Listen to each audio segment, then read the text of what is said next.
Hey, what is up, guys? I hope everyone's doing good. It's been a while since we have done one of these videos on, Instagram for analysis. I was just thinking of making one.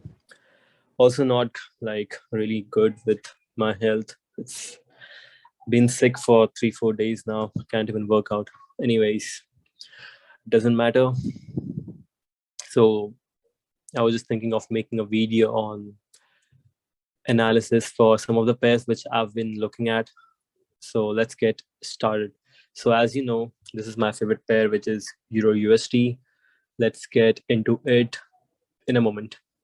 All right.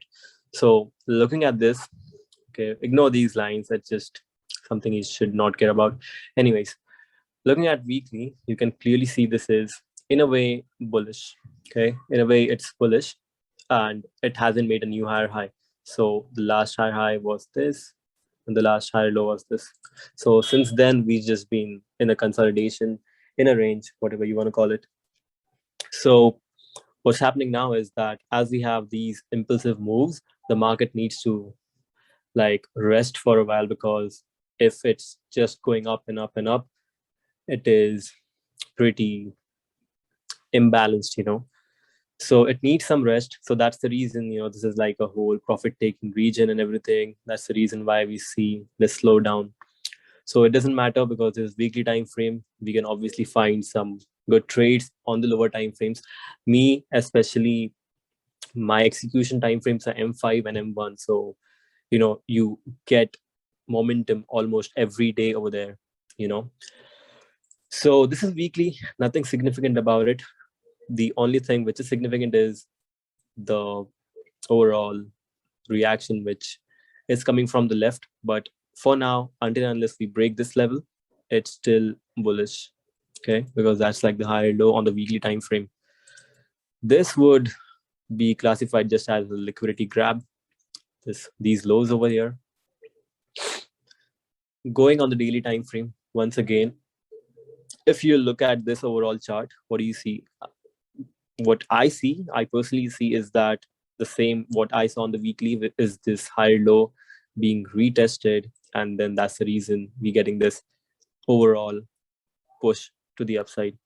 So there is something very interesting to look about on this chart over here, is that if you see, this was like a general liquidity grab. Okay, so after we do close bullish, okay, above this level, this might be a sign that okay, EU is ready to like reverse a little bit, maybe go and test these highs as well. So that's like the STF I see on EU. But daily is a little stagnant. So what do I mean is that it was Monday and then the market didn't do anything, so it hardly moved around 27 pips, and that's just the Asia movement, Asian session movement. So that's what I see over here on the daily. Nothing significant, same as we saw on the weekly. Coming back on the H4 time frame, there's something interesting to note about the H4 is that I do see a breakout structure on the H4, but I didn't see that on the daily. But I would be really keen towards the daily, because daily breaks are more important and more strong. So just based on price action, what do I see is that I see this bullish continuation playing out over here. More than likely what I expect is, and this is just expectation, I could be wrong over here, and I only take these trades if the lower time frame gives me confirmation. So it's kind of like a double confirmation I take. So this could be a bullish continuation, which could play out after we do close as a break above this level. So basically, we need a break of structure just to continue to the upside. So then, yeah, easily we could target above these levels, which is 1.18800 levels. Yeah. So that's what I see on Euro USD. It could have a deeper retracement back to these lows, and then we could have a nice bullish momentum to the upside. Other scenario which I see playing out is that we could just go higher till these levels and then drop down. So whatever HTF provides, we do that, and there's no guesswork / expectations. Coming down to the H1 time frame, it's a little messed up. Also, NFP was there. That's the reason why we see these wicks. And tomorrow, which is Tuesday, we could literally like pull back, and then maybe I'd look for some buys over here. So if I do see a good buy to take, I would take it, because it's like it's been continuing this order flow since this low. So there were a lot of order flow buy trades over here which played out. I'd be really happy to take one. So I'm just like looking over here on this chart, and I'd be really happy to take this buy. Also, another thing is that if daily does like wick above this level, that might be a sign for lower time frame sells. So that's something I'm looking at. EU, it's pretty much that's pretty much it. Like that's pretty much it what I'm seeing on EU. Let's take a look at GBPUSD, because that's something popping as well. So weekly, what do we see is that we have sort of broken these lows. Okay, we see a strong close to the downside, but I think if we see that on the monthly, it would be a wick. Yep. So seeing over here, this is a wick. So basically means it needs a reversal. That's what monthly is saying. But based on the weekly, it was a different story. Weekly was telling you that's a break of structure. So that doesn't matter, because that's like long term. But anyways, keeping that into consideration is a good part. So then we getting this reaction off of this overall lower high, which was the last lower high. And then the structure goes like this, and this. So it's a basic bearish continuation. And we are on the lower high. So we do expect sells over there, but that's the weekly time frame. Okay. So one scenario which could happen on the weekly just right now is that we just test this and basically drop down. That could happen on the weekly time frame, but it's something I'm just keeping in mind. It doesn't matter if it happens, it doesn't happen, because my execution time frames are lower time frames, and it's just higher time frame buys. But at the end, let's take a look at the daily. So daily over here is telling a different story. Daily is pretty much very bullish. If you just see, daily is pretty much very bullish. And one more thing about daily is that it broke this internal structure, which is a sign of continuation to the upside once again. Okay, it's pretty much a sign. And then we took out all these lows, basically liquidity being taken, and then retesting it on the lowest point after the break of structure. So that's something which I'm seeing on the daily, is that okay, we have rejected. So let's see what can happen on the H4 time frame. So basically on the H4 time frame, we saw that it broke structure on the daily itself. H4, it is looking much significant as well. And also one thing is that over here, we are being in this overall range. And we do have this structure, but this is something I'm not a big fan of because it's pretty small.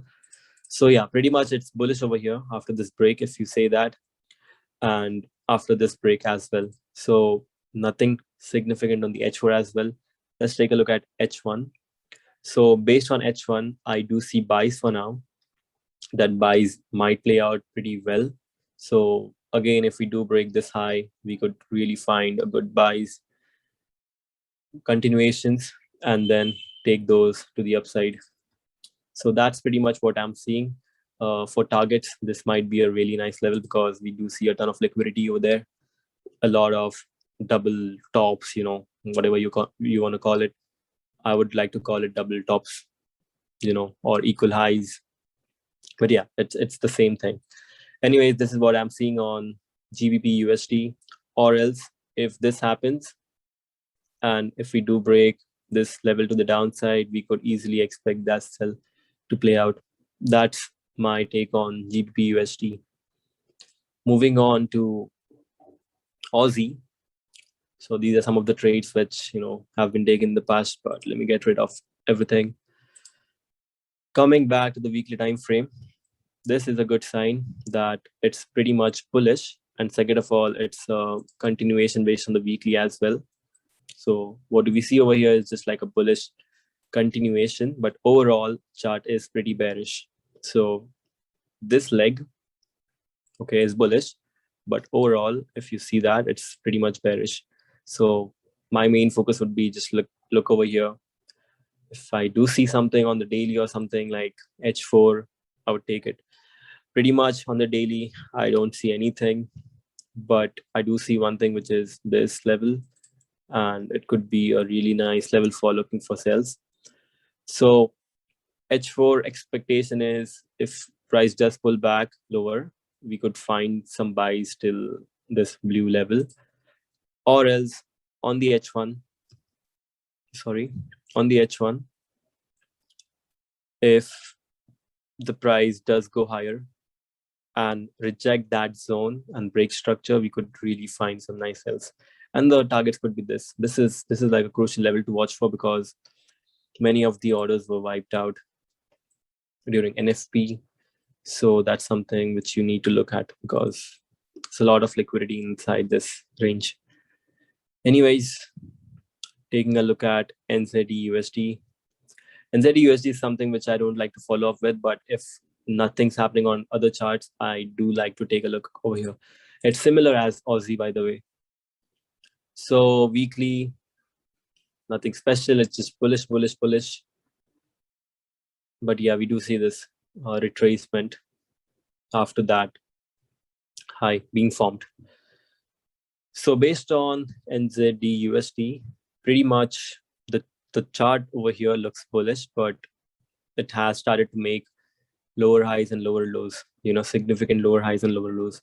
So based on that, H4, if we look at the price action of Friday, it's pretty much NFP, and then nothing happened today. Monday was basically shit. Nothing happened. The price was just in a range. So what I would like to look at is a retracement back to these lows, and then get good reaction, and then we go higher. Also we could break out these levels. But yeah, obviously if we do go higher and break this low again, then it's a pretty bearish setup. Okay, this was pretty nice. I mean, this was a pretty nice continuation, which we did see on the higher time frame, which is the daily, and then we had a break and everything, and then there were a lot of retests, and that's the reason why this continued so high. Coming back on USDJPY, I don't even trade USDJPY sometimes. These are some of the pairs which I just take a look at if GBPUSD or EURUSD isn't clean. So let's start with daily. No need to go on the weekly because it would be the same. Daily, I don't see anything. I just see this overall range, and then you have to play those premium discount playouts. Anyway, coming on the H4, it's pretty much chopped up. I would like to ignore this charts. Anything I see on a chart, and if it's really messed up, if it's something which I don't understand, I'm like, okay, I don't understand it, so I would just ignore it, because it doesn't cost anything to take an average setup, But if you're still in the state of mind of being FOMO and you want to have a trade on every chart and everything, there is that's where the losses come.